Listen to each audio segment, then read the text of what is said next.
नमस्कार, टीवी 27 देख रहे हैं आप और मैं हूं आपके साथ दिनकर आनंद। इस वक्त की बड़ी खबर निकलकर सामने आ रही है, जहां लोकसभा चुनाव से पहले मायावती को बड़ा झटका लगा है। आपको बता दें कि सांसद रितेश पांडे बीएसपी छोड़ बीजेपी में शामिल हो चुके हैं। बता दें कि बीएसपी छोड़कर सांसद रितेश पांडे बीजेपी में शामिल हो गए। बीजेपी मुख्यालय में रितेश पांडे ने सदस्यता ग्रहण की है। अम्बेडकर नगर से चुनाव लड़ना चाहते हैं और साथ ही बता दें कि अम्बेडकर नगर से ही वर्तमान में अभी बीएसपी से सांसद रितेश पांडे। तो बड़ी जानकारी इस वक्त की आपके साथ साझा कर रहे हैं, जहां बहुजन समाज पार्टी यानी बीएसपी को लोकसभा चुनाव से पहले बड़ा झटका लगा है। आपको बता दें कि सांसद रितेश पांडे बीएसपी छोड़कर बीजेपी में शामिल हो गए हैं। इसके साथ ही उन्होंने मायावती को एक चिट्ठी लिखा। चिट्ठी में उन्होंने लिखा कि लगातार बीएसपी में मेरी अनदेखी की जा रही थी, कई बड़े बैठकों में मुझे नहीं पूछा गया, ना मुझे बुलाया गया, जिसके बाद अब मैं ये फैसला लेने पर मजबूर हूं कि शायद मेरी अब पार्टी में कोई अहमियत नहीं है, कोई जरूरत नहीं है।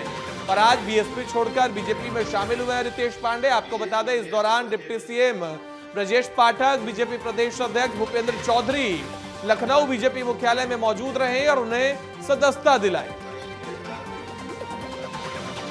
खबर पर ज्यादा जानकारी के लिए हमारे संवाददाता पंकज तिवारी हमारे साथ लाइव जुड़ गए हैं। पंकज, क्या कुछ जानकारी निकलकर सामने आ रही है? कितना बड़ा झटका मायावती के लिए माना जाए और अंबेडकर नगर से क्या इन्हें बीजेपी फिर से टिकट देगी? बिल्कुल, आपको बता दें कि मायावती को और बीएसपी को ये बहुत बड़ा झटका लगा है। रितेश पांडे जो बीएसपी की टिकट पे सांसद थे, वो अब कहीं ना कहीं बीजेपी परिवार में शामिल हो चुके हैं और उनको बीजेपी परिवार की जो सदस्यता है, बीजेपी की जो सदस्यता है, वो उत्तर प्रदेश के प्रदेश अध्यक्ष बीजेपी भूपेंद्र चौधरी और डिप्टी सीएम ब्रजेश पाठक दोनों लोगों ने मिलकर के उनको सदस्यता दिलाई है। जाहिर सी बात है कि सुबह सबसे पहले उनका पत्र वायरल हुआ, जिसमें उन्होंने बीएसपी सुप्रीमो के नाम से पत्र लिखा था और बताया था कि पार्टी में तो वो अपना राजनीतिक करियर लेकर के आगे बढ़े और जिस तरह से बीएसपी ने उनको मौका दिया और साथ ही साथ तमाम चुनाव में उन्हें एक अवसर दिया चुनाव लड़ने का और चुनाव जीतने का, वो जीत करके जनता के बीच गए और जनता की सेवा किए और इसके लिए उन्होंने धन्यवाद भी कहा। रितेश पांडे ने कहा इसके लिए बीएसपी को धन्यवाद। लेकिन लगातार कुछ समय से वो जनता के हित के लिए जो फैसले लेने थे और जो पार्टी सुप्रीमो से लेकर के पार्टी में जो उच्च पदासीन जो अधिकारी थे उनको संपर्क करने की जब कोशिश कर रहे थे, तो उनकी तरफ से किसी तरह का कोई रिस्पॉन्स उनको नहीं मिल रहा था। वो लगातार कोशिश कर रहे थे कि जो बड़े पदाधिकारी हैं पार्टी के, उनसे संपर्क में आए और कार्य योजना बना के कैसे कार्य किया जाए डेवलपमेंट का, उसको लेकर और पार्टी के जो बड़े आयोजन होते थे उसमें भी उनको नहीं बुलाया जाता था, ना पूछा जाता था। तो इनसे आहत होकर कहीं ना कहीं उन्होंने बीएसपी को छोड़ दिया है। और दूसरी बात आपको कहें तो इस समय देखिए, लोकसभा चुनाव के पहले जितने भी विपक्ष के नेता है वो कहीं ना कहीं अपना भविष्य तलाश रहे हैं और जाहिर सी बात है कि अम्बेडकर नगर से सांसद थे और रितेश पांडे का नाम अम्बेडकर नगर में जाना जाता है, लोकप्रिय भी है। तो कहीं ना कहीं बीजेपी एक बार फिर अम्बेडकर नगर से उनको लेकर के उनके ऊपर जो है कि विश्वास जता करके एक बार बीजेपी अपनी टिकट दे सकती है, उनको उतार सकती है अम्बेडकर नगर से। ऐसे ही तमाम तो चाहे समाजवादी पार्टी हो या बाकी जो भी पार्टी हो, उनके भी नेता अभी लाइन लगा करके बीजेपी के सामने खड़े हैं और अपने भविष्य तलाश रहे हैं। बीजेपी कार्यालय से रोज कुछ न कुछ कार्यकर्ता अन्य पार्टियों के आकर के बीजेपी ज्वाइन कर रहे हैं। एक तरह से देखा जाए तो बाकी जो रणनीति बनाने में पार्टियां हैं वो कहीं ना कहीं फेल हो रही है, क्योंकि अपने ही लोगों की नाराजगी वो दूर नहीं कर पा रही है। हालांकि बीजेपी तो बहुत बड़ी पार्टी बनती जा रही है और साथ ही साथ लगातार जो सदस्यता ग्रहण अभियान चल रहा है, ये भी बीजेपी हर जिले से लेकर के और प्रदेश मुख्यालय तक कर रही है। तो कहीं ना कहीं आने वाले वक्त में इसका फायदा बीजेपी को मिलेगा। और जो जी बिल्कुल पंकज, लेकिन ऐसे में क्या यह मान लिया जाए कि उत्तर प्रदेश में विपक्ष में भगदड़ की स्थिति बनी हुई है और रितेश पांडे वही सांसद हैं जिन्होंने प्रधानमंत्री नरेंद्र मोदी के साथ बजट सत्र के दौरान लंच किया था? और इसके साथ ही बता दें कि एक और बड़ा झटका माना जा सकता है मायावती के लिए कि जौनपुर से बीएसपी सांसद श्याम सिंह यादव राहुल गांधी की भारत जोड़ो न्याय यात्रा में शामिल होने वाले हैं। तो क्या 2024 लोकसभा चुनाव से पहले बीएसपी सांसदों को अब यह लगने लगा है कि या तो इस पार रह लेना अच्छा है या तो फिर इंडिया अलायंस में चले जाना है? इसी का खामियाजा भुगत रही है क्या बीएसपी? जी देखिए, बिल्कुल आपको बताते कि बीएसपी जो लोकसभा चुनाव है इसको लेकर के अभी भी कोई ठोस रणनीति नहीं बना रही है। और जी। जब से बीएसपी सुप्रीमो ने बीएसपी की कमान अपने भतीजे को दी है, तब से जो है कि बीएसपी में और खलबली मची हुई है, क्योंकि सारी पार्टियां लोकसभा चुनाव की तैयारियों में जुटी हुई हैं और एक तरह से ब्लूप्रिंट जो होता है वो तैयार कर रही है। लेकिन अभी ये सब बीएसपी में देखने को नहीं मिल रहा है। हालांकि समाजवादी पार्टी और कांग्रेस का जब गठबंधन हो गया, यानी इंडिया गठबंधन भी यूपी में अगर जो देखा जाए तो मजबूती के साथ अब आने वाली है, क्योंकि आगे जो इनका परफॉर्मेंस होगा वो बेहतर माना जा रहा है। तो कहीं ना कहीं एनडीए और इंडिया, ये दो ऐसे गठबंधन है जहां बीएसपी के जो कार्यकर्ता हैं इनकी नजर टिकी हुई है। जैसे आज रितेश पांडे ने बीएसपी को छोड़ करके और सीधे सीधे एनडीए यानी बीजेपी को ज्वाइन कर लिया है, तो कहीं ना कहीं एक उम्मीद जो दिख रही है, फ्यूचर जो दिख रहा है वो बीजेपी की तरफ और साथ ही साथ इंडिया गठबंधन में दिख रहा है। हालांकि इससे अभी बीएसपी की तरफ से कोई बयान नहीं आया है, लेकिन कहीं ना कहीं ये डैमेज माना जा रहा है बीएसपी के लिए, बहुत बड़ा डैमेज 2024 लोकसभा चुनाव के पहले। जी बिल्कुल पंकज, लेकिन ऐसे में जहां बीएसपी को झटका लग रहा है और जैसा कि आपने जिक्र किया कि जब से मायावती ने पार्टी का कमान आकाश आनंद को सौंपा है उसके बाद कुछ ठीक नहीं चल रही है पार्टी में, लेकिन उत्तर प्रदेश में सांसद पार्टी छोड़े और आकाश आनंद को लेकर खबर निकलकर सामने आई है कि वो हरियाणा और पंजाब में जाकर यात्रा करने वाले हैं। पार्टी यूपी में टूट रही है, यूपी में आपके 10 सांसद और आप यात्रा पंजाब और हरियाणा में कर रहे हैं। जी देखिए, सबसे बड़ा सवाल यही है कि जिस पार्टी का वजूद ही उत्तर प्रदेश से शुरू हुआ और उत्तर प्रदेश में वो अपनी एक राजनीतिक विरासत बनाई और वो विरासत देखते देखते धीरे धीरे बिखर गई। आज वही पार्टी कहीं ना कहीं उस अपनी राजनीतिक पृष्ठभूमि को, राजनीतिक विरासत को समेट नहीं पा रही है और आकाश आनंद जैसे जाके बाहरी स्टेटों में अपनी आजमाइश कर रहे हैं कि वहां कैसे बीएसपी को मजबूत किया जाए। तो घर जब टूट रहा है, दूसरे स्टेट में जाकर के नया घर बनाने की कोशिश कर रहे हैं, जाहिर सी बात है इसका सीधा प्रभाव उत्तर प्रदेश में जो बीएसपी के जो कर्मचारी हैं, जो कार्यकर्ता हैं, उनके ऊपर पड़ेगा। इसका सीधा नकारात्मक प्रभाव आपको देखने को मिल सकता है। कहीं ना कहीं कमोबेश ये देखने को मिला है, जो रितेश पांडे ने अपना पत्र लिखा है, जो एक तरह से शीर्ष नेतृत्व का जो दायित्व होता है वो भी निर्वहन नहीं किया जा रहा है। उन्होंने सीधे तौर पर लिखा हुआ है कि पार्टी के उच्च अधिकारियों से हमने बात करने की कोशिश की, मिलने की कोशिश की, संपर्क करने की कोशिश की, लेकिन वहां से नाराजगी ही हाथ लगी, निराशा ही हाथ लगी। तो कहीं ना कहीं जो बीएसपी में अभी जो चल रहा है वो सब कुछ ठीक नहीं चल रहा है यूपी को लेकर के। जी बिल्कुल पंकज, लेकिन सवाल यह भी है कि बीएसपी सांसद रितेश पांडे ने जब यह लिखा कि मुझे अनदेखी किया जा रहा था, पार्टियों के बैठक में मुझे बुलाया नहीं जा रहा था, ऐसा लग रहा था पार्टी को अब मेरी जरूरत नहीं है, लेकिन सुबुगाहट की शुरुआत तो बजट सत्र के दौरान से हो गई जब बीएसपी के 9 सांसदों में से यह भी शामिल थे जिन्होंने प्रधानमंत्री नरेंद्र मोदी के साथ लंच किया बाकायदा कैंटीन में। उस वक्त से यह खबर निकलकर सामने आ रही थी कि 4 सांसद बीजेपी का दामन थाम सकते हैं और बाकी कुछ इंडिया अलायंस के भी संपर्क में है। तो क्या इंडिया अलायंस भी एक झटका दे सकता है मायावती को? बिल्कुल, क्योंकि इंडिया अलायंस में भी जा सकते हैं, क्योंकि मैंने आपको बताया कि इस समय जो विपक्षी दल है उनमें अगर जो समाजवादी पार्टी को देखा जाए और कांग्रेस को देखा जाए तो ये अपने समीकरण को दुरुस्त कर चुके हैं लोकसभा चुनाव के पहले। और अब जो न्याय यात्रा आज निकली है राहुल गांधी की, उसमें अखिलेश यादव भी जा रहे हैं, शामिल हो रहे हैं। तो कहीं ना कहीं इंडिया गठबंधन तो यूपी में मजबूत हो रहा है और एनडीए गठबंधन पहले से ही मजबूत था। बीएसपी के जो भी सांसद है वो कहीं ना कहीं अपने फ्यूचर की तलाश कर रहे हैं। तो जिसको मौका मिलेगा वो बीजेपी का दामन पकड़ेगा या जिसकी बात इंडिया गठबंधन में बनेगी वो इंडिया गठबंधन में चला जाएगा। आपने जो बात कही कि पीएम मोदी के साथ रितेश पांडे ने लंच किया और डिनर किया, तो आपको मैं एक चीज बताना चाहूंगा कि पीएम नरेंद्र मोदी हर उस नेता को पसंद करते हैं जो काम करने वाला होता है। ये देखने को पहले भी मिला हुआ है कि वो दूसरी पार्टी के ही नेता क्यों न हो, जैसे चिराग पासवान भी पीएम मोदी के साथ मिले और उसके बाद सीधे सीधे वो एनडीए में चले आए। तो कहीं ना कहीं जो एक शैली है, कार्यप्रणाली है प्रधानमंत्री नरेंद्र मोदी की, उससे जरूर जो युवा नेता है वो प्रभावित हो रहे हैं। कमोबेश इसका भी प्रभाव जरूर पड़ा होगा रितेश पांडे के ऊपर।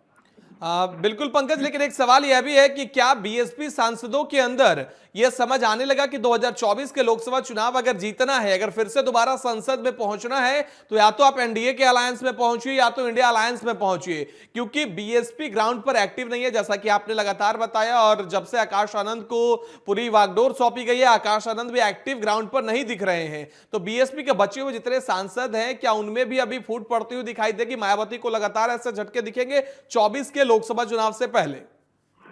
जी देखिए, बिल्कुल आपको बता दें कि ये आने वाले समय में क्या होगा ये तो समय बताएगा, लेकिन कहीं ना कहीं इस समय जो जितने भी पॉलिटिशियन हैं उनको अपने फ्यूचर की तलाश है कि किस पार्टी में उनका फ्यूचर बेहतर है और कहां से उनको टिकट मिल सकता है, क्योंकि आने वाले समय में लोकसभा चुनाव है और अपने क्षेत्रों में जनता के बीच में जाकर जो भी प्रतिनिधि तैयारी किया हुआ है, जाहिर सी बात है कि वो टिकट पाने की लालसा को लेकर के कहीं ना कहीं घूम रहा है। और जो बीएसपी की जो तैयारी है धरातल पर अभी कहीं नहीं दिखाई दे रही है, वो पार्टी को अपने दुरुस्त बीएसपी नहीं कर पा रही है। जो बड़े नेता हैं वो दूसरे प्रदेशों का दौरा कर रहे हैं, ऐसे में कहीं ना कहीं एक दूसरा रास्ता यही बचता है कि या तो वो एनडीए के साथ शामिल हो या फिर इंडिया गठबंधन के साथ शामिल हो। आने वाले वक्त में हो सकता है कि बीएसपी में बड़ी टूट और भी पड़ सकती है और कुछ लोग इंडिया का भी दामन थाम सकते हैं।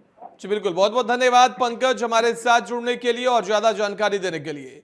तो लोकसभा चुनाव से पहले मायावती को बड़ा झटका लगा है। बीएसपी सांसद रितेश पांडे आज लखनऊ मुख्यालय में बीजेपी में शामिल हो चुके हैं। आपको बता दें, रितेश पांडे अंबेडकर नगर से सांसद थे और वह उन सांसदों में शुमार थे जिन्होंने प्रधानमंत्री नरेंद्र मोदी के साथ बजट सत्र के दौरान लंच किया था और उसके बाद से ही यह कयास लगाए जा रहे थे कि शायद रितेश पांडे बीएसपी छोड़ बीजेपी का दामन थाम सकते हैं। वहीं उन्होंने अपने त्यागपत्र में मायावती को लिखते हुए यह लिखा है कि मेरी लगातार पार्टी में अनदेखी की जा रही थी, बड़े बैठकों में मुझे बुलाया नहीं जा रहा था, मैंने कई दफा आला अधिकारियों से संपर्क करने की कोशिश की लेकिन इस दौरान मुझे कोई जवाब नहीं मिला। शायद पार्टी को मेरी अब जरूरत नहीं है, इसलिए अब मैं आप लोगों को सभी को अपना त्यागपत्र सौंप रहा हूं।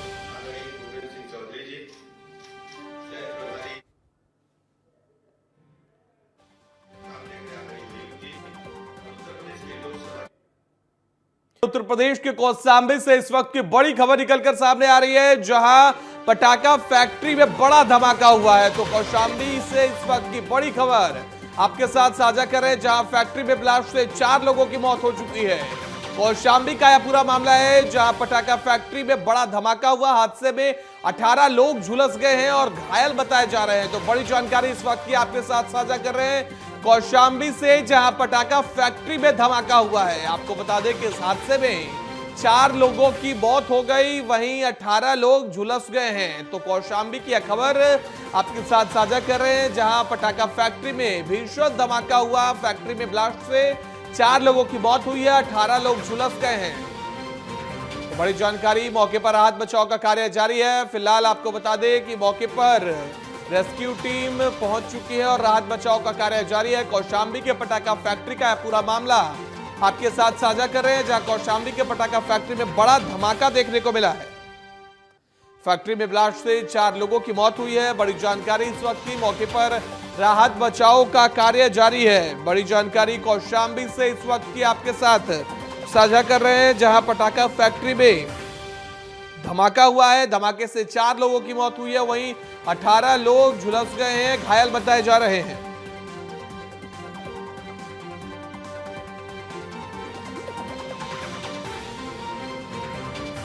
तो कौशाम्बी से बड़ी जानकारी आपके साथ साझा कर रहे हैं, जहां पटाखा फैक्ट्री में धमाका हुआ और धमाके में ब्लास्ट में 4 लोगों की मौत हुई है, वहीं 18 लोग झुलस गए हैं। मौके पर राहत बचाव का कार्य जारी है, सभी घायलों को वहां से निकाला जा रहा है। साथ ही आपको बता दें कि मौके पर राहत बचाव का कार्य जारी है। उत्तर प्रदेश की कौशाम्बी की यह घटना है जो कि आपके साथ साझा कर रहे हैं, जहां कौशाम्बी में पटाखा फैक्ट्री में भीषण धमाका हुआ, जिसके बाद 4 लोगों की मौत हुई है। वहीं सीएम योगी आदित्यनाथ ने कौशाम्बी हादसे पर दुख जताया है, मामले को संज्ञान में लिया है। तो बड़ी जानकारी इस वक्त की कौशाम्बी से, जहां पटाखा फैक्ट्री में धमाका हुआ है। आपको बता दें कि पटाखा फैक्ट्री में ब्लास्ट से 4 लोगों की मौत हुई। वहीं हादसे का सीएम योगी आदित्यनाथ ने संज्ञान लिया है। हादसे पर सीएम योगी आदित्यनाथ ने दुख भी जताया है। कौशाम्बी की यह खबर आपके साथ साझा कर रहे हैं, जहां पटाखा फैक्ट्री में धमाके से 4 लोगों की मौत हुई, वहीं 18 लोग झुलस गए हैं। हादसे का संज्ञान सीएम योगी आदित्यनाथ ने लिया है और इस पर दुख जताते हुए राहत बचाव कार्य की टीम को निर्देश जारी किया है। उत्तर प्रदेश की कौशाम्बी से खबर आपके साथ साझा कर रहे हैं, जहां कौशाम्बी के पटाखा फैक्ट्री में धमाका देखने को मिला। हादसे में 4 लोगों की मौत हुई है, वहीं 18 लोग झुलस गए। कौशाम्बी हादसे पर सीएम योगी आदित्यनाथ ने संज्ञान लिया, हादसे पर दुख जताया है।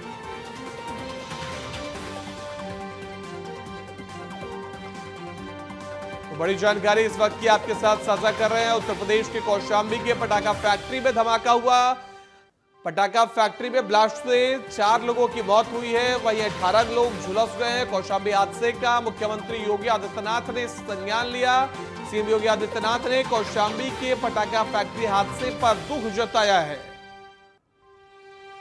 कौशाम्बी के पटाखा फैक्ट्री का पूरा मामला आपके साथ साझा कर रहे हैं, जहां हादसे का सीएम योगी आदित्यनाथ ने संज्ञान लिया। हादसे में 4 लोगों की मौत हुई है, वहीं 18 लोग झुलस गए।